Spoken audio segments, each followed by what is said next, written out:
Ayan, good morning Philippines!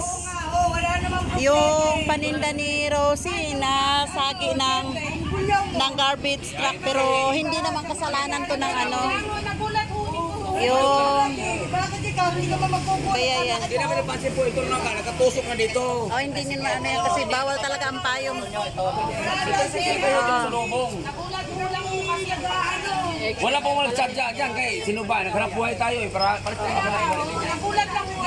lang. Bayaran natin ang kung ano ang problema kung anong sa opisina. Idating natin sa opisina. Dahil di man tayo. Wala mangyari kung ano yan. tayo eh. Pero wala yan. Wala Yun nga po.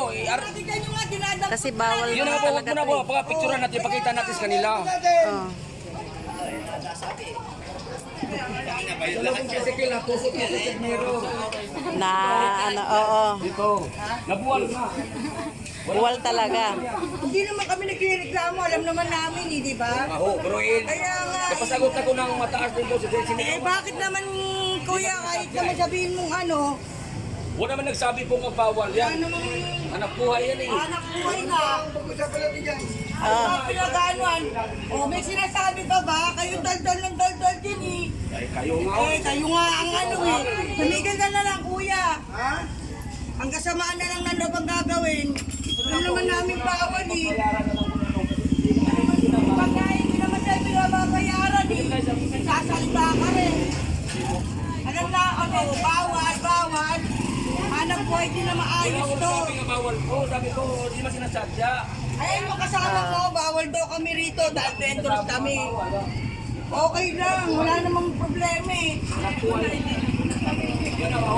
buhay eh. Ayan, na disgrasyang nasagi, hindi naman sinasadya. Ayan. Ano? Wala naman yung naghahanap buhay. Hindi pwedeng Wala man nagsasadya. Hindi lang sa opisina yan eh. Hindi ko napansin kasi ano yan eh. natusok dito. Pwede nila sa parang. Wala problema. Dito na sa opisina. Yan ang may Sino pa ba magpapayad nito? Hindi po. Ano ba? Ipadaan natin sa opisina. Sila ang nag-aapan dito eh. Hindi nga po, paano opisina ibig sabihin opisina po po ang magpapayad nito? Siyempre sila ang kailangan yun. Kung anong kailangan nila. Ano opisina mangyayari? Sa magkagalit pera nyo? Hindi po. Alam nila yung opisina. Alam nila din kung ano nangyari. Paano nangyayari kasi itong pagkakalit nila? Wala mag-ulit na matangsin. Barangay na Sayang yung mga donut. Ayan. Barangay na muna. Mga donut. Para malaman. Sayang. Paro.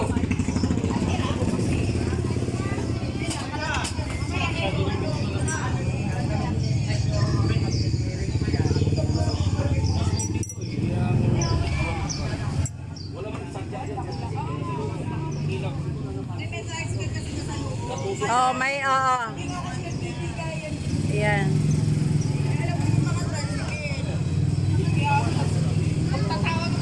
Ay, barangay na lang kaya ano ha?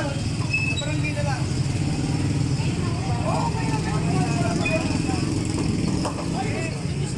Oy, nakuhanan mo ng video to?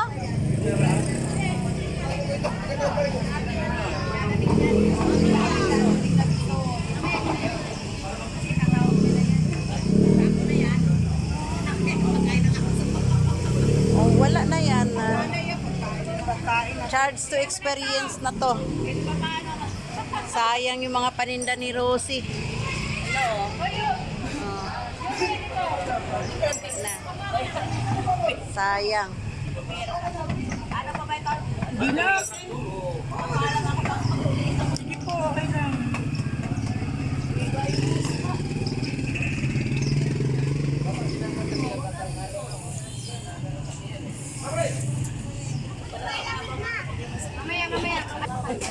Ayan, binitbit na ni Aling Nelda yun.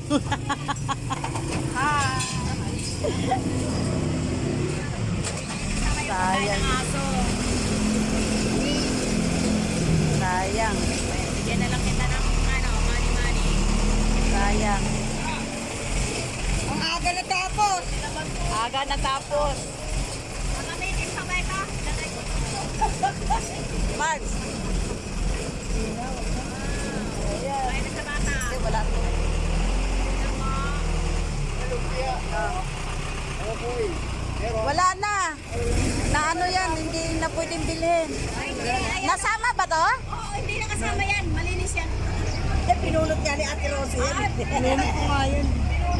Nasama lahat. Nasagi ng ano eh. Nang ano? Nasagi ng truck kaya hindi na pwedeng ibenta. Sayang. Mas malala to sa nangyari sa'yo. Kaso lang yung sa kanya may mananagot ito, government ang kalaban. Yung sa kay Heidi may nanagot ito kay Rosie, government ang kalaban.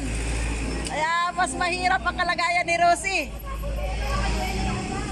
Natapon din Natapon yan, pinulot lang yan, lahat yan, pati yan, yan. Lahat yan, yan. Wala naman nakita. Ay lang, irereklamo niya doon yung payong, yung pagkain ng natapon.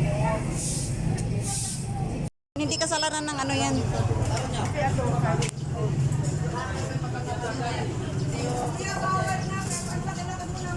Wala pong sinabi po, bawal. Sabi ko po, Bawal, oo. Susunod naman kami. Pero ma'am, hindi ako napapansin. Ang laki, oh. Nakita mo naman ang itsura mo sa Rosie, pagka-drive mo. Hindi kasalanan ng Oo, hindi nga kasalanan. Wala naman, Wala na, na lang to, charge to experience. wala naman, Ang nagagalit. Alam mo wala na. naman nagagalit eh. Eh, kayo nagsasalita eh. Hindi, anuhan ako nito eh. Suliwan ako eh. Siyempre Eh, siyempre, dahil naman si... Oo nga, dapat.